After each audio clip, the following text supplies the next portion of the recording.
Hey, wait, am I right? I haven't done it in like a week though. Is it what's up? Yeah, there we go. What's up?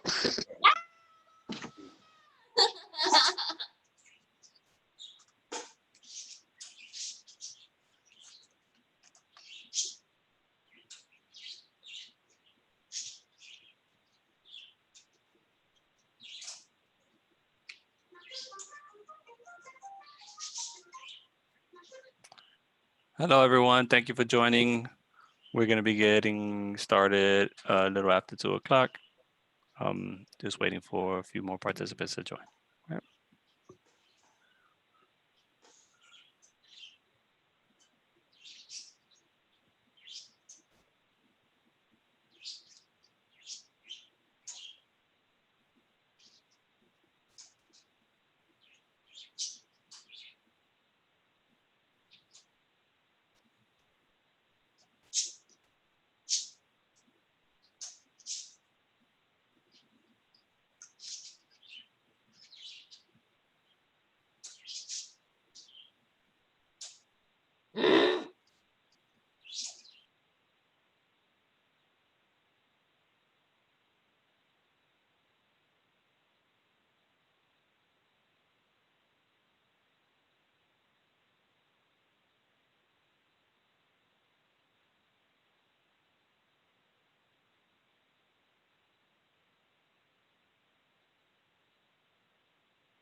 Just going to give it a few more minutes. Again, thank you everyone for joining us. Just going to wait for a few more participants to join.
Oh, I always do that.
All right.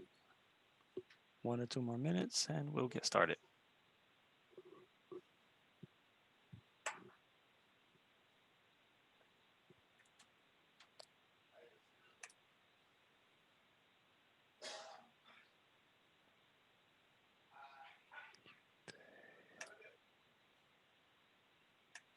Jessica, do you want to monitor the Q&A? All right.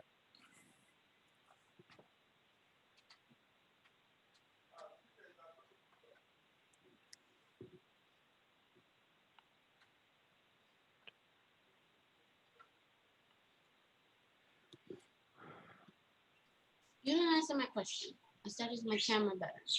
It is.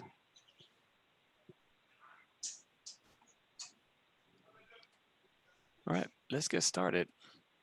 Oh, let me get this out of my mouth. My bad. Are you ready, Freddie? Go for it.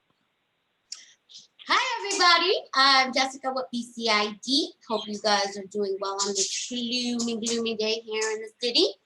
I forgot what I was going to say. Oh, and a happiest of spooky Halloweens to you.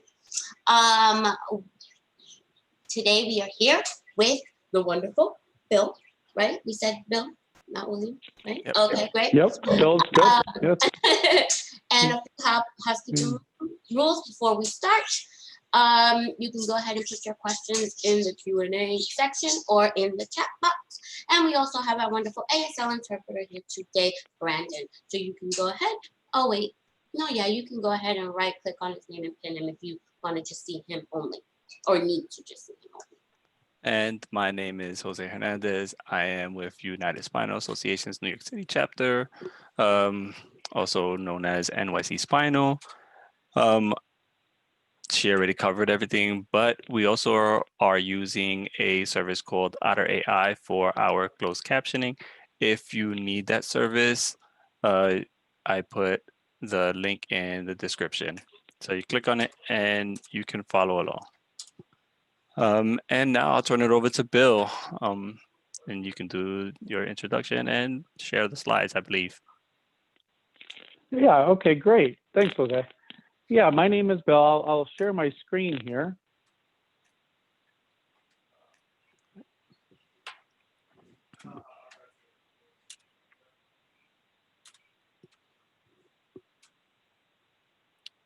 Okay. And you can see that, correct? Yes. Okay, great. All right. So thanks for having me, first of all. My name is Bill. I'm with a company called Parker. I'm here today to talk to you about the Indego. It's a personal exoskeleton that individuals can use at home or throughout the community.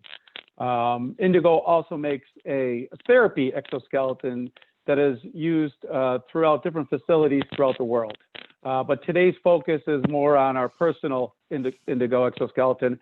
And if there are questions about either one, please, send them to me. I'll include information at the end with my email and different contact information.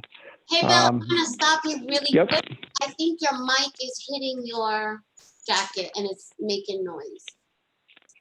Can you hear me better now? No, it's the mic. It's touching your clothes. Like when you shift, it kind of just. Okay. Just move it over a little bit. On your Let headphones. me see. I don't know. On my headphone. Okay. I'm on my phone. If I could talk closer into the phone, is that better or no? It's just around your neck. So I think it's fine. Okay. Yep. What if I take that off? Is that better if I take that off? Yeah. So far, yep. Can you hear it better? Okay. Let's give it a try. Okay. Okay. Sounds good. Okay. Okay. All right, let's move forward. Okay. Okay. So like I said, today I'll talk a little bit about the Indego Personal Exoskeleton and Clinic Day. So the Clinic Day gives an opportunity for individuals to try the device.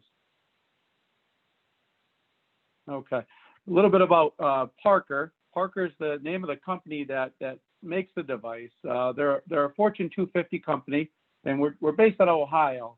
And we have over 100 years in specializing in industrial and aerospace markets. And in the past 5 years, we've expanded into the human motion and control with the Indego exoskeleton.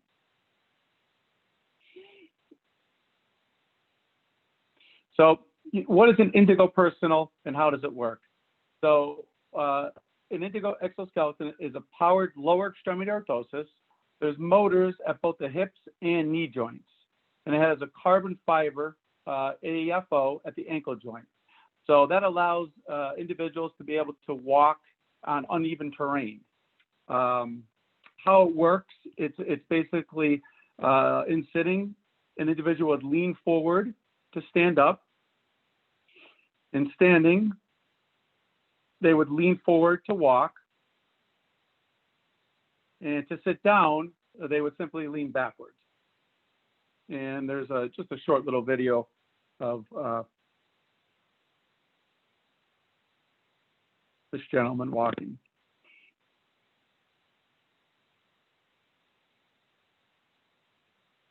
So the features, it's a 5-piece modular and lightweight design that fits into a small duffel bag. It only weighs 29 pounds and it could be assembled in under 5 minutes. It could be donned and doffed in a wheelchair. And patients or individuals can sit in most passenger seats of vehicles.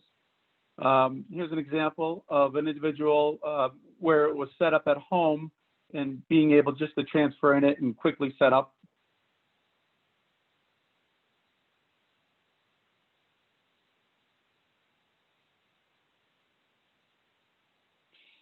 Here's some examples of being able to use the device with different assistive devices. So the first patient is a T7 Asia A, walking with a rollator walker. The second patient is a complete paraplegic with forearm clutches. And the third patient is a T3 with a cargo walker. So the device can be used on uneven surfaces. Motion plus vibration is the signal for motion. As I mentioned, the lean forward, walk forward. And with the carbon fiber AFO allows it to be able to adjust to different surfaces.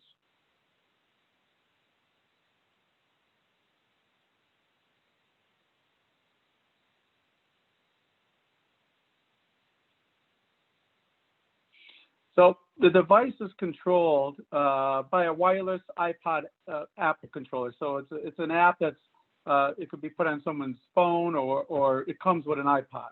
And the left hip, left knee, right hip, right knee are all separate. So an individual can control the amount of assistance at each individual joint.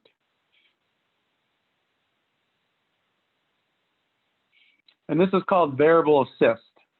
So if an individual has some muscle preservation, right leg more on the right versus the left, or left knee, again, the assist could be adjusted. It could be dialed down or dialed up.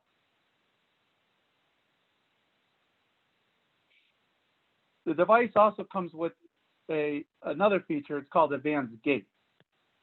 And this patient's an L3 Asia C.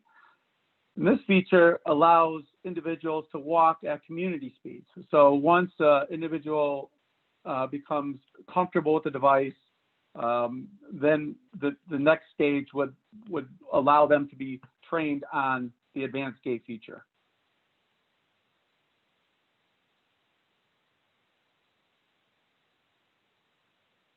So the Indego personal requirements. So the FDA requires individuals to be a complete or incomplete spinal cord injury at T3 or below. The height range would be between 5'1" and 6'3". Maximum weight to use the device is 250 pounds. Individuals would require sufficient upper body strength, healthy bones, so they would require DEXA scan, intact skin, where the device interfaces the body or the device. Moderate levels of spasticity. So the device can be used with modified Ashworth scale of level 3. So it could be used with patients with some tone.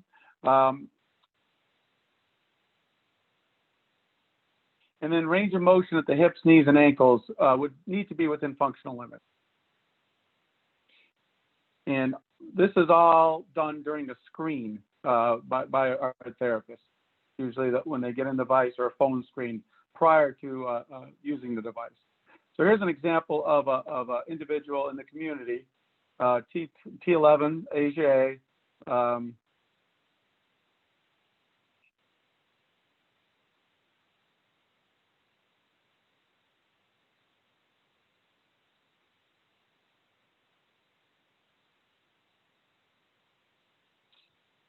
Most recently, we worked very closely with the VA and our veterans. There's a memorandum that veterans can get trained at certain VAs throughout the country and obtain a device. And most recently, we had some of these veterans that had been trained in the past attend the Republican National Convention. They were able to stand up, and then they all were able to walk over and meet the vice president and the president. So it was pretty exciting for them. So some of the clinical benefits of walking in an Indego. Research has shown, individuals would have an improved bowel bladder program, more consistent, regular, decreased spasticity, improved trunk control. They would show decrease in pain, reports decrease in pain, improved range of motion, improved bone density, improved bone density. So, biggest thing is why an Indego personal? There's other ones on the market, but the biggest reasons would be the injury level. The Indego is able to work with patients T3 and below. The body weight, it's able to be used with patients up to 250 pounds. It's a very lightweight system at 29 pounds. And as I mentioned, it's modular, so very easy to take apart. There's the variable assist function, which allows different individuals to adjust the settings if need be. Advanced gait feature, the ability to use different walking aids and to accommodate different surfaces.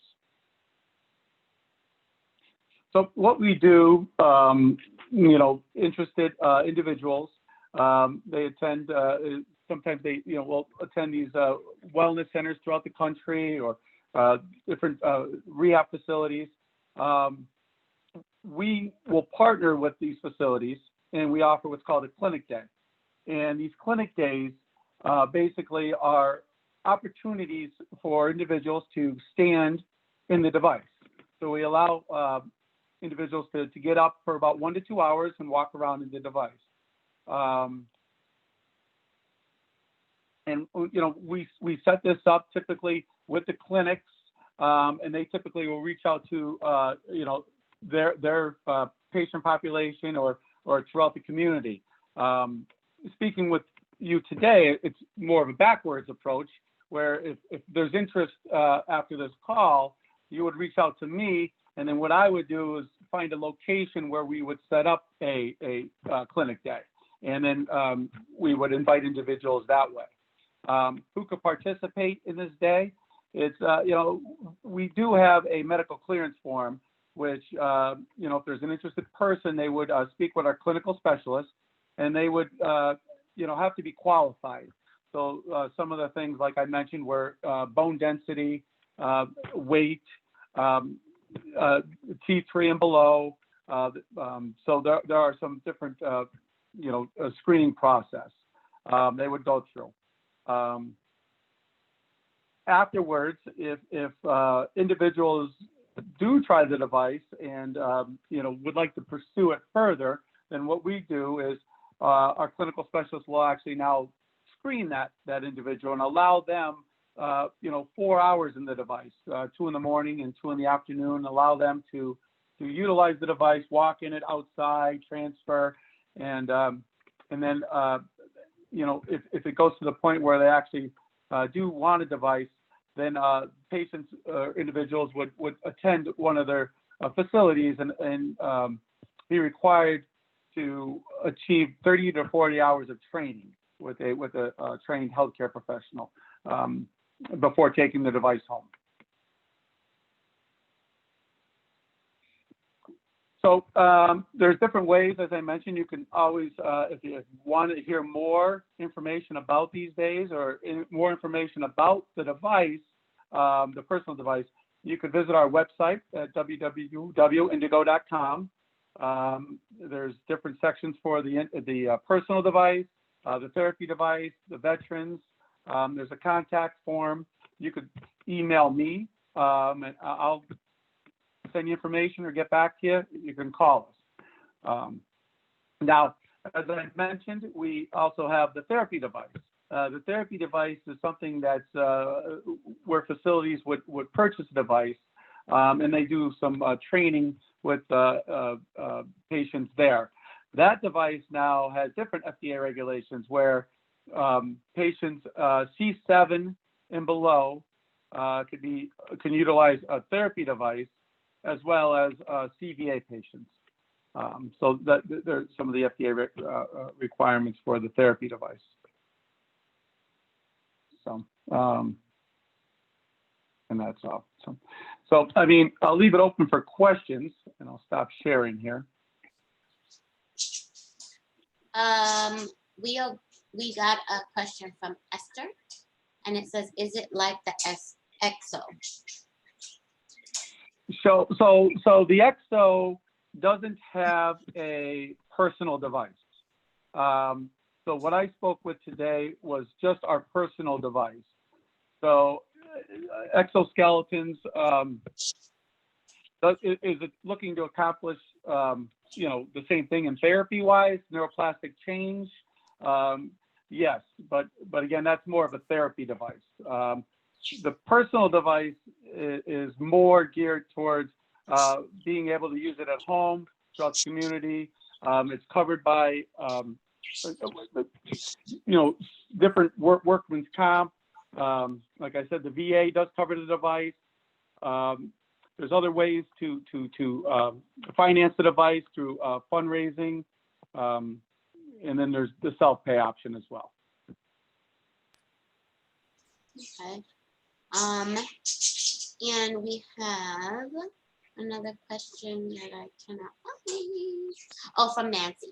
She said, "What is the reasoning for the T3 level? If someone is C5, Asia D, wouldn't they find it easy?" And I want to clarify, I know Nancy personally, she is a high functioning C5 who already stands and have some gait movement. Like she would actually benefit from a device like this. Okay, great question, because the T3 level is what the FDA requires, but as long as the medical notes show function below the T3 level, whether it's sensory, motor, function, those patients or individuals could qualify to be screened and try the device.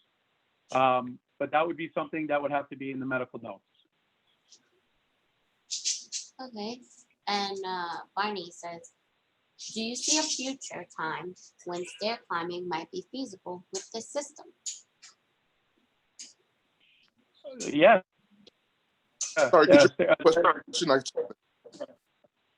Say that again, Brandon. Repeat the question. Oh, do you see a future time when stair climbing might be feasible with this system? That would be in the future. I know they are allowed to do some stair climbing over in Europe, but in the States, that is not FDA, not able to do that. Our device does, however, allow for individuals, the personal device, to propel up and down ramps in slopes. So that is something, and to, like, as you saw the video, to go down curbs. But as far as stair climbing in the U.S., that is something that's not FDA does not allow that or approve that. Okay. Elizabeth asked a question, but I think you touched on it a little bit, but you can go ahead and clarify it. Elizabeth Sure. asked, does insurance pay for this? I don't think I So, yeah, I mean, I can clarify that a little bit. There were cases in Florida, Blue Cross and Blue Shield did provide coverage and make it part of their policy. So there are various insurances that it's a hit or miss. I believe, was it Cigna that put it in their policy too? But again, that's not, to get this covered by insurance really needs a lot of, the greasy wheel, needs oil. You need to really be vocal and have lots of documentation, work with your physician.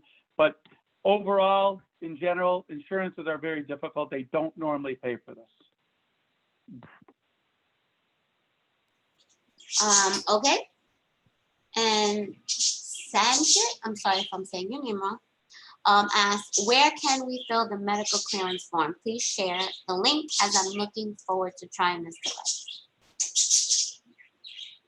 So the medical clearance form. So what the first step would be for our clinical support or specialist would just need to do a phone screen and just touch on some things to make sure there's nothing red flags to not allow you to pursue the medical clearance form. So the first thing would be to reach out to me, and I can put my information back up on the screen if you'd like, or I can provide it at the end. Let me see here.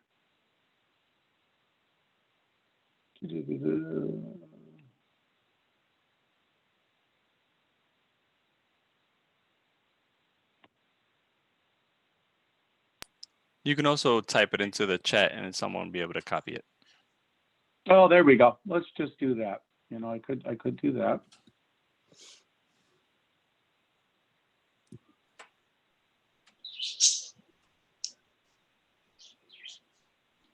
And I'll type it into the chat. All panels and attendees. How about that? So I'll type my email in there, and then I could be emailed, and then what I could do is set up a phone screen, and one of our clinical specialists can reach out to you, and then they could provide the medical clearance form and give you further instruction on getting it signed. And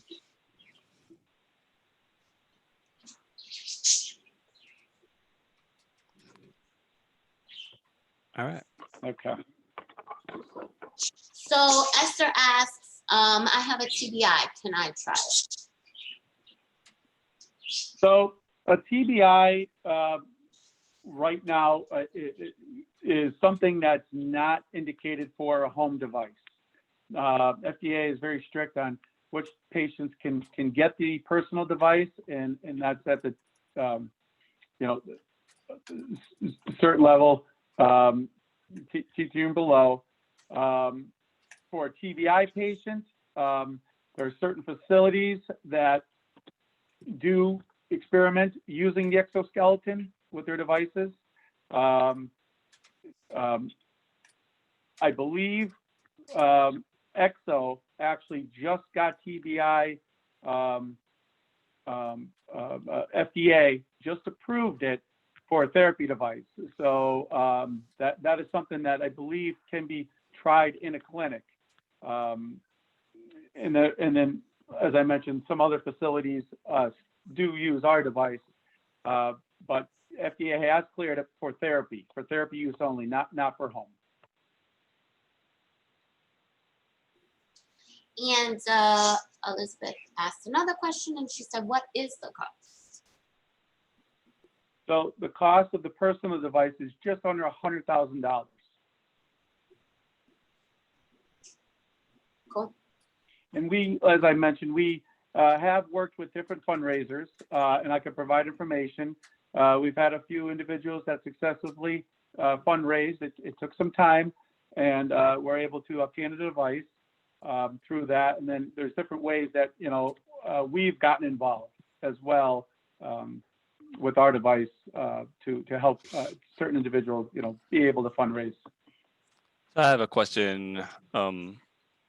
How would, I know that you only have FDA clearance for individuals with certain spinal cord injuries, but could in a person who is senior or has a weakness in the lower extremities benefit from some therapies like this?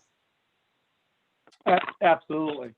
Yes, absolutely. And, as I mentioned, in therapy, it's only cleared for those two indications. And they're, they're really the only two indications I can discuss. Do other facilities use it for other indications? Absolutely. Got it. If we don't have any more questions, are there any more questions? So far, looks like we do not have any more questions. But if any questions do come up, please feel free to reach out to Bill or myself. And will you make these slides available to individuals if they request it? Yeah, absolutely. Any information, brochures, as I mentioned, there's tons of information on our website, www.indego.com. There's videos, but if you send me an email, I'll certainly, get back to you with any questions, any information you want. And just repeat that one more time, is www.indego.com. Can you just put that in the chat? And absolutely. Yeah, the chat. So that the website, absolutely. So we have one more question. Sure.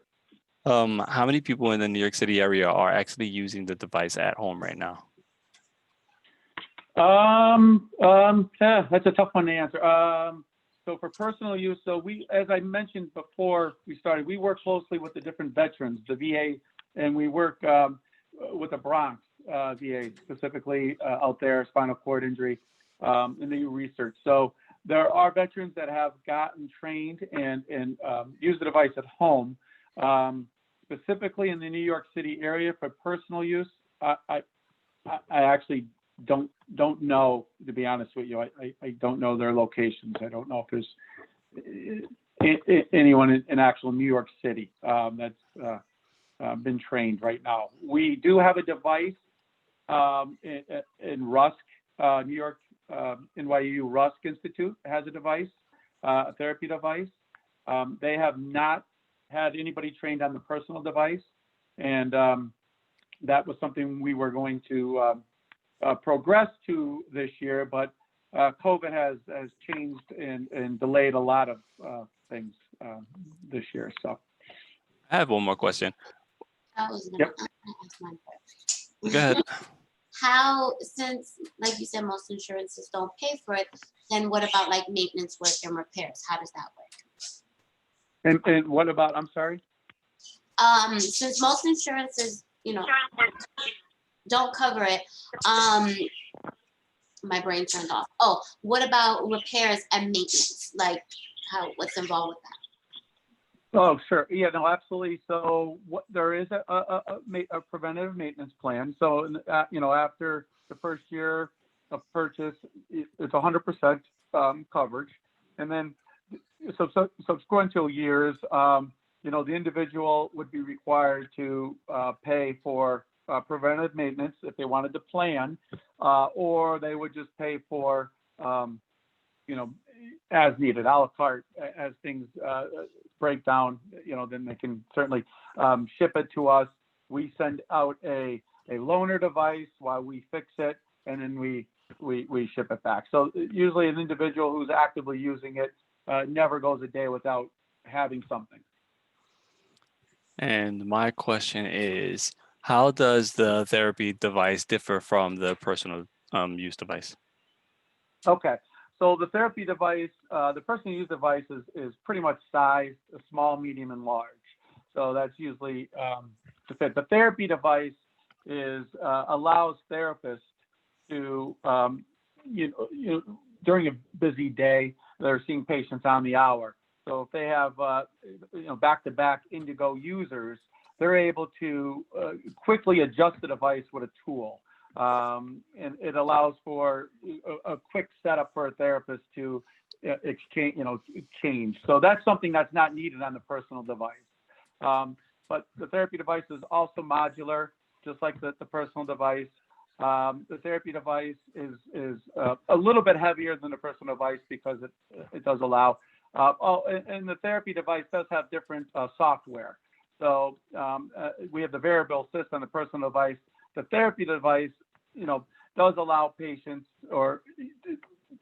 to allow for full assist. So the device would actually control trajectory of every movement. Or as patients improve, assistance can be improved. So there are some differences with the personal and therapy device. And I have a question. Well, there's a question. Is how long you project these machines or devices to last? Sure. So there's longevity. Longevity with our device is usually about 5 years. Is typically 5 years. But can they be used after that? Obviously. And I want to follow up that question with what is the expected range, from, let's say someone is using it at home, battery life, expected range in and out of the community and in and out of vehicles or whatever day-to-day used. That's a great question. That's something I would have to speak with our engineers. I can speak on the battery life. A typical user will, if they're using it regularly throughout the day, up to 4 hours. If they're not using it and they're out of standing and sitting, it can last up to 8 hours throughout a day. As far as the longevity, a battery can be exchanged out on it. As I mentioned, there are different motors at the hips and knees. So everything is pretty much replaceable on the device. So the longevity of the device overall, 5 years is really the end life, but can things be, changed out? Yeah. All right. Yep. If there aren't any more questions, I'd like to thank you, Bill, for having us, for joining us. And I would like to thank the participants for coming and joining us. Thank you, Yes. I'm sorry. Yes. Thank you for having me. I appreciate it. As I mentioned, please don't hesitate to reach out if there's any questions. I hope, I enlightened, some people here and just kind of educated them a little bit about what exoskeletons are all about. But yeah, absolutely. Reach out to Bill at his email. We have a few of the devices here in New York. We have a few of them in the Bronx, one at Rusk, and you can get the medical clearance from your company and begin the process to try the device out. Absolutely. And I'll provide different dates of where we'll be throughout the year for these clinic days. Currently we're going to be in Florida. We have 2 in Florida, and we'll be in Texas in December.